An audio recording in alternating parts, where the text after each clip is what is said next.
To this point, we've investigated the data from a single condition, condition A, and a single trial, trial 1.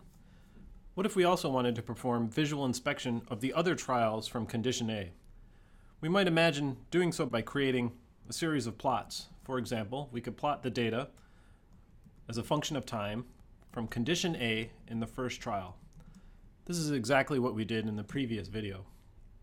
We can then continue this analysis and plot the data as a function of time from condition A for the second trial. That'll create another plot, and we can visually inspect this plot to determine how the EEG data evolves as a function of time.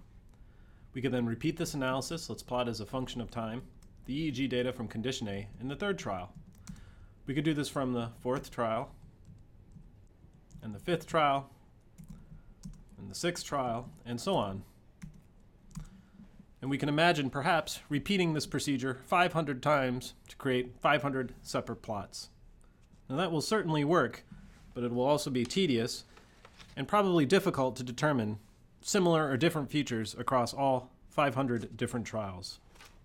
Fortunately, there's a better way to visualize all of the EEG data from condition A as a function of time and trials, and that is instead to create an image.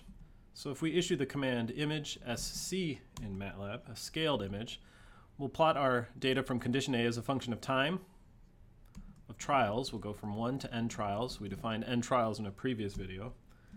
And we'll display the EEG data from condition A. Now, upon executing this command, let's also label the axes.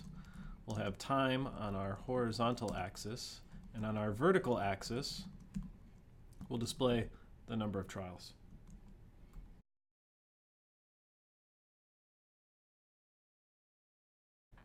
By using the image sc command, we can visualize the entire data matrix EEGA as a function of trial number and time.